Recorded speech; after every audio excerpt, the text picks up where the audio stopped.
¿Qué tal? Muy buenas noches, soy Genaro Lozano y esto es Foro Global. Gracias por cerrar su semana conmigo y con los temas del mundo. México rompe relaciones diplomáticas con Ecuador tras asalto policíaco a la sede diplomática mexicana en Quito, y el mundo reacciona ante esto. Donald Trump sigue en aprietos financieros y suma a su familia a su campaña presidencial, pero ya no se tratan de Ivanka y Jared, sino Lara y Eric. Desde Washington, el análisis de Ariel Mutsazos. El primer ministro israelí enfrenta copiosas protestas en las calles de su país, mientras que el ejército israelí mató a trabajadores de una organización que prepara alimentos en Gaza. Sorpresivas elecciones en Turquía, el partido del presidente Erdogan pierde fuerza pese a lo que decían las encuestas. Y sobre la crisis diplomática entre México y Ecuador, converso esta noche con la internacionalista Natalia Saltalamaquia, académica del ITAM. Acompáñame la próxima media hora, esto es Foro Global.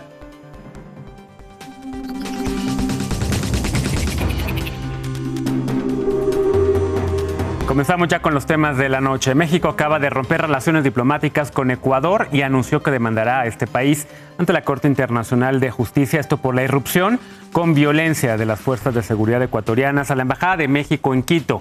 Y hay muchas reacciones al respecto. La Unión Europea, Canadá, Estados Unidos y varios países americanos condenaron la violación ecuatoriana del derecho internacional. El corresponsal Ricardo Burgos preparó el siguiente material. En forma enérgica y contundente, la comunidad internacional rechazó y condenó la decisión del gobierno del presidente Daniel Noboa de tomar por asalto la Embajada de México en Quito con la finalidad de secuestrar a un ciudadano ecuatoriano, el ex vicepresidente Jorge Glass, quien fue reconocido por el gobierno mexicano como un asilado político. Más de una decena de gobiernos latinoamericanos, entre ellos Brasil, Argentina, Cuba, Bolivia, Honduras, Chile, Panamá, Costa Rica, República Dominicana, Colombia, Perú y Nicaragua, se solidarizaron con México y condenaron la ocupación a la fuerza de su sede diplomática. La Organización de Estados Americanos se sumó a la protesta y aclaró que los países no pueden invocar normas de derecho interno para justificar el incumplimiento de sus obligaciones internacionales. Tras la expulsión de la embajadora mexicana Raquel Serur y el asalto posterior a la embajada, la crisis escaló a un punto sin retorno. En las últimas horas, siguiendo instrucciones de la Secretaría de Relaciones Exteriores y del presidente Andrés Manuel López Obrador, los 18 diplomáticos mexicanos abandonaron su legación. Este domingo saldrán de Quito con destino a Ciudad de México. En tanto, ciudadanos ecuatorianos de la oposición manifestaron en el lugar contra el gobierno de su país. Definitivamente, el presidente ha hecho quedar en ridículo internacional a nuestro Ecuador. La intromisión efectuada el día de ayer a la embajada de México es un atropello en todo el sentido de la palabra. El presidente Noboa, que recibió un bastón de mando andino en una ceremonia política, no se refirió al rechazo internacional generado por el ataque a la sede diplomática mexicana, pero sí se ocupó de fustigar a la oposición local que exigió su renuncia al cargo. Jamás voy a permitir que un pequeño grupo de personas quiera imponerse como si es que fuesen la mayoría. La agenda que se sigue, la agenda del Ecuador, la impone la mayoría, no un pequeño grupo de relajosos. Fue en cambio la canciller Graciela Sommerfeld quien ratificó la posición ecuatoriana frente a México, invocando la defensa de su soberanía para enviar a la cárcel al vicepresidente ecuatoriano Glass, quien fue internado en el penal La Roca de Guayaquil. Ningún delincuente puede ser considerado un perseguido político cuando ha sido condenado con sentencia ejecutoriada. La jefa de la diplomacia ecuatoriana no se refirió al rechazo internacional que provocó la inédita decisión de su gobierno, sin precedentes en la región, de vulnerar una embajada extranjera e irrespetar el derecho al asilo. Desde Quito, Ecuador, Ricardo Burgos, enviado especial Noticias N+. Y miren, precisamente como menciona la nota de Ricardo Burgos, en el fondo de la disputa entre Ecuador y México está el tema del derecho al asilo. Pues déjenme contarles qué es esto. Número 1. El derecho al asilo es un pilar fundamental de los derechos humanos que se construyeron en el mundo después de la Segunda Guerra Mundial. Tiene que ver con el nacimiento de la Agencia de Naciones Unidas para los Refugiados, del Alto Comisionado de Naciones Unidas para los Refugiados, del ACNUR. El origen también de esto es el Holocausto, es decir, cuando millones de personas tuvieron que salir expulsadas buscando refugio en otras partes del mundo por la Segunda Guerra Mundial, por la persecución de la Alemania nazi. También por el artículo 14 de la Declaración Universal de los Derechos Humanos, que le da pie precisamente al derecho al asilo en su artículo 14. Básicamente y textualmente dice: en caso de persecución, toda persona tiene derecho a buscar asilo y a disfrutar de este en cualquier país. Es un derecho universal, pero no es absoluto. Esto quiere decir que este derecho no puede ser invocado contra una acción judicial realmente originada por delitos comunes, como está ocurriendo en el caso de Ecuador. Ecuador es lo que argumenta que el vicepresidente Glass está siendo juzgado por un delito común y que por lo tanto no tendría que ver el derecho al asilo. Sin embargo, este es el centro de la disputa. El derecho al asilo sigue siendo, como les mencionaba, importantísimo y es pilar también de la tradición de la diplomacia mexicana. México tiene una tradición de asilo bastante larga, que viene básicamente desde la década de los años 30 del siglo XX, cuando México firmó la Convención de Asilo sobre Caracas y que también creó una propia ley, la Ley de Refugiados y Asilo Político. México le ha dado asilo en nuestro país a personajes como Rigoberta Menchú, como León Trotsky, como la pintora Remedios Varo o el mismo expresidente de Bolivia, Evo Morales. Una larga tradición diplomática que hoy México está defendiendo y defenderá ante tribunales internacionales. Nos vamos a otros temas. A Estados Unidos, Donald Trump siempre ha tenido a su familia muy cerca de sus negocios y de sus proyectos políticos. La primera vez que buscó la presidencia en el 2016, puso al empresario, a su hija Ivanka Trump y a su esposo, a Jared Kushner, en su campaña. Después, como presidente, les dio roles de gobierno, desatando, por supuesto, la sombra del nepotismo. Este 2024, Trump se hizo ya del control del Partido Republicano y ahora puso a su nuera, a Lara Trump, como copresidenta del partido, en un intento por recaudar más dinero para su campaña. El corresponsal Ariel Mutsazos nos detalla esta información en el siguiente reporte. El Jueves Santo en Nueva York a Joe Biden le ocurrió un milagro económico histórico. Logró recaudar $26 millones en un solo día y en un solo evento.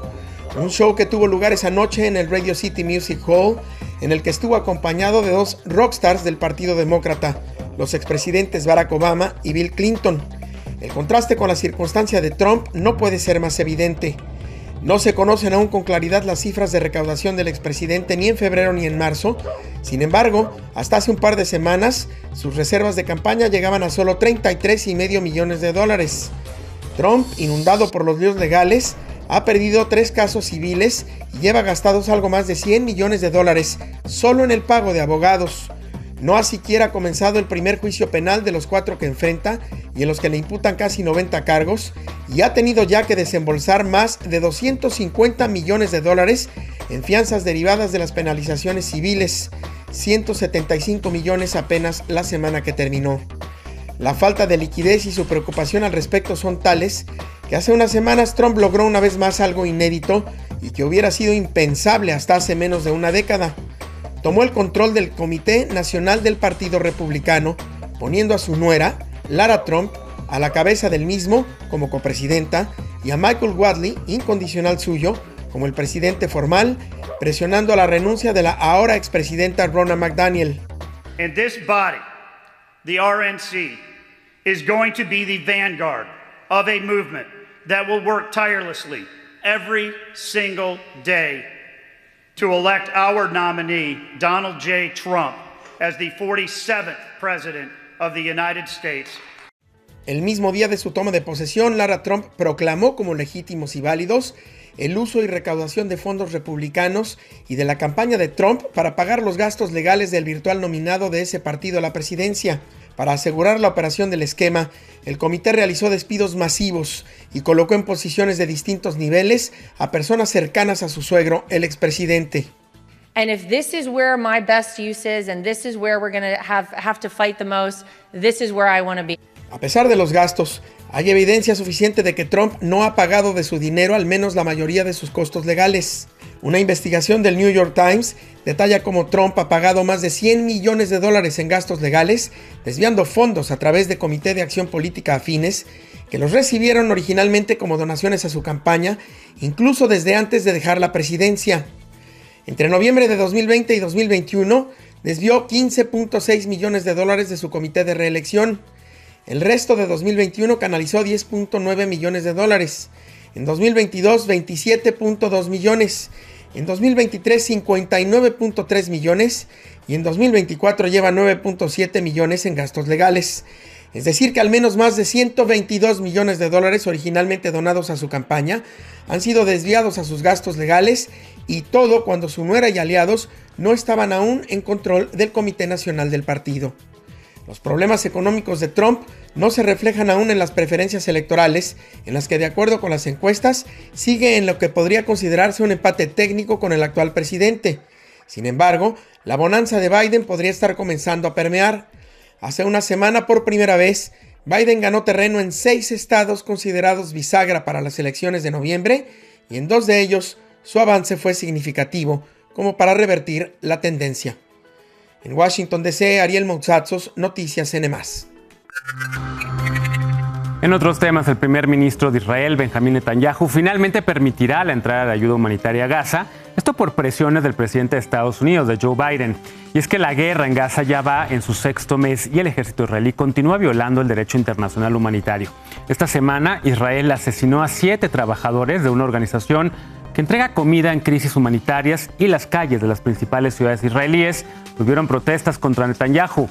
El reporte es de mi compañero Emanuel Rosales.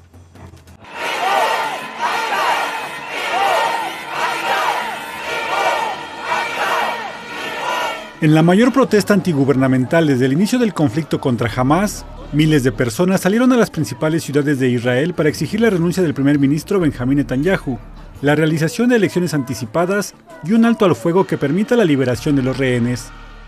For 6 months, we're fighting a war and losing it. And I think the only way we can win the war is to have elections.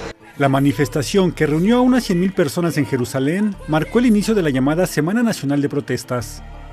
Ese mismo día, Netanyahu, quien se ha convertido en el personaje que más tiempo ha estado al frente del gobierno israelí, envió un mensaje en el que rechazó la convocatoria a elecciones.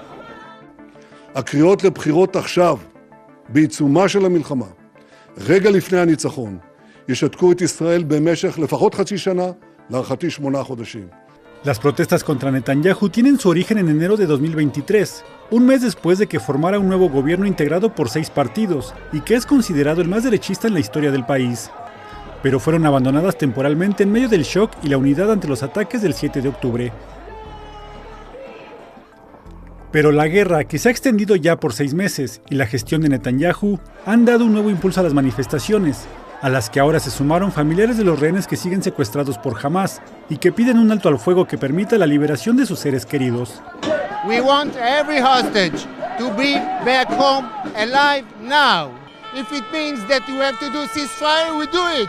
A los planes antidemocráticos de Netanyahu, como la reforma que debilita al poder judicial y las leyes que lo protegen para enfrentar los casos de corrupción en su contra, se suman las críticas a su gestión de la guerra, que en 6 meses no ha conseguido liberar a los rehenes y ha cobrado un alto precio a los civiles, trabajadores humanitarios y periodistas. Desde el 7 de octubre, la Organización Mundial de la Salud ha documentado al menos 800 ataques contra instalaciones médicas y ambulancias, que han dejado más de 700 muertos, a los que se suman al menos 100 periodistas que han perdido la vida en bombardeos de Israel. The risks to humanitarian workers have been there for months. The message is let humanitarian workers do their job. Además, los ataques de Israel han provocado la muerte de casi 200 trabajadores humanitarios, 176 de ellos pertenecientes a la Agencia de la ONU para los Refugiados Palestinos. Y esta semana, un bombardeo de Israel acabó con la vida de 7 trabajadores de la organización World Central Kitchen, fundada por el chef José Andrés. Humanitarians and civilians should never be paying the consequences of war. This is a basic principle of humanity. Emanuel Rosales, Noticias N+. Vamos ahora a Turquía, porque durante más de 2 décadas Recep Tayyip Erdogan ha dominado la política de ese país con el Partido de la Justicia y el Desarrollo. Pero esta semana la oposición turca hizo lo impensable. Ganó los comicios en 6 de las 9 principales ciudades que estaban en disputa. Con ello, la socialdemocracia turca rompió la hegemonía de Erdogan y venció en comicios que, escuchen, no ganaba desde 1977. La información es de mi compañero Valentín Cataldo. La oposición turca logró una victoria significativa en las últimas elecciones municipales que se realizaron hace unos días, en las que ganó en las 6 ciudades más importantes de Turquía. Esta derrota electoral representa el peor golpe político para el presidente Recep Tayyip Erdoğan en los últimos 20 años y es un claro indicador del ascenso de la oposición en el país. Millet emir verir, talimat verir. Bir kişi talimat vermez. Yöneticiler milletten talimat alır. Bir kişinin vesayet dönemi bugün itibariyle bitmiştir. Bitmiştir. Cumhuriyet ve demokrasi bugün itibariyle tam yol ileri demiştir. El candidato del opositor Partido Popular Republicano, conocido como CHP, Ekrem İmamoğlu, obtuvo alrededor del 51% de los votos para reelegirse como alcalde de Estambul, consolidando así su figura como posible rival presidencial de Erdoğan. Además, el CHP también ganó en la capital Ankara. Estos resultados demuestran que la popularidad del Partido de la Justicia y el Desarrollo, mejor conocido como AKP, de Erdoğan, han venido disminuyendo después de las elecciones presidenciales y parlamentarias de 2023. 15 senedir mevcut hükümete oy veren biriydim. Geçen seçimde biz de. Dünkü seçimde biz de vermedik. Malum ekonomik şartlar olsun. Yerine getirilmeyen sözler olsun. Desde la fundación de su partido en 2001, Erdoğan había ganado todas las elecciones, incluidas 7 legislativas, 4 municipales, 3 presidenciales y 3 referéndums. En cambio, el CHP, esta formación centroizquierdista de tinte laico, creada por el fundador de la Turquía moderna, Mustafa Kemal Atatürk, no ganaba unas elecciones en voto popular desde 1977. Varios factores explican la victoria de la oposición, siendo la situación económica uno de los motivos determinantes, ya que la alta inflación y la desaceleración del crecimiento económico han llevado a los votantes a castigar al AKP. El control de Estambul es de gran importancia política, alberga a 16 millones de habitantes y genera una gran parte del PIB del país. Además, tiene el mayor presupuesto administrativo, lo que permite a los partidos impulsar su imagen y llevar a cabo proyectos de desarrollo. Vamos a una pausa, pero al regresar converso vía Skype con Natalia Saltalamacchia. Ella es internacionalista, experta en diplomacia y derechos humanos. Hablaremos sobre la crisis diplomática entre México y Ecuador. Ya volvemos, no te vayas.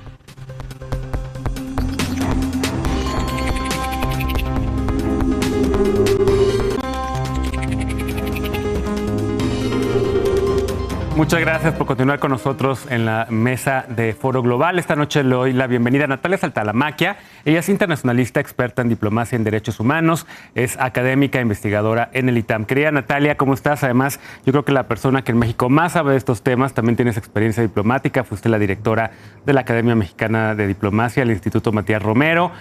Experta en temas de América Latina también, entonces me da mucho gusto recibirte justo para platicar este tema, Natalia, que tomó por sorpresa a las relaciones internacionales en la región. México rompe relaciones diplomáticas con Ecuador por esta agresión por parte de la policía ecuatoriana de entrar a la misión diplomática mexicana. ¿Qué sigue? ¿Cómo se puede defender México ante lo que evidentemente es una agresión? Va a la Corte Internacional de Justicia, eso puede tomar tiempo. ¿Qué ocurre en estos casos, Natalia? Así es, Genaro, me da mucho gusto saludarte y también a la audiencia. Gracias por la generosa presentación. En efecto, la primera medida fue muy proporcional al acto ilegal que cometió el Estado de Ecuador allanando nuestra embajada, que fue la ruptura de relaciones diplomáticas. Esta ruta a lo que nos lleva es a suspender una serie de programas de cooperación bilateral que existen en materia de seguridad, en materia muy importante de migración y que además enrarece las posibilidades de los dos estados de atender a los connacionales que tenemos mutuamente en ambos territorios. La jugada que puede hacer México es por la vía jurídica y por la vía política.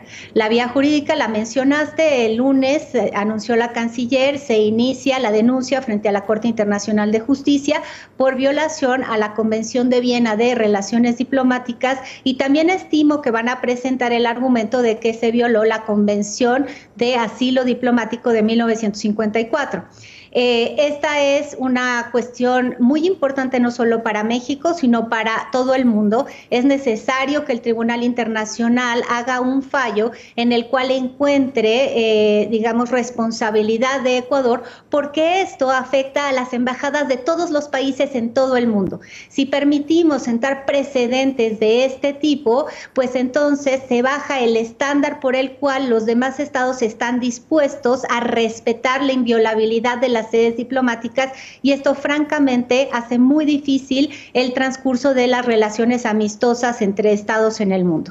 Desde luego, demandas tardan mucho tiempo, pero también ya es un mensaje político el solo hecho de iniciar esta denuncia. Por eso hubo tantas reacciones, Natalia, en ese sentido. El gobierno de Brasil, el de Bolivia, el de Estados Unidos, justo condenaron todo esto. Entonces, a ver, hay entonces un plano primero jurídico que tiene que ver con el haber violado el derecho internacional y el derecho diplomático sobre todo. Hay otra cuestión también que tiene que ver con el derecho al asilo, un pilar fundamental de los derechos humanos, y que Ecuador le dice a México, es que estás tratando de darle asilo a una persona que está enfrentando un juicio del fuero común, digamos, y en teoría no se podría dar asilo a una persona así, aunque también esa convención que mencionas, la de Caracas, menciona en su siguiente articulado, en el cuarto, me parece, que corresponde al Estado definir esa situación jurídica, al Estado que otorga el asilo, ¿no? Entonces, también hay otra discusión en torno al tema del derecho al asilo.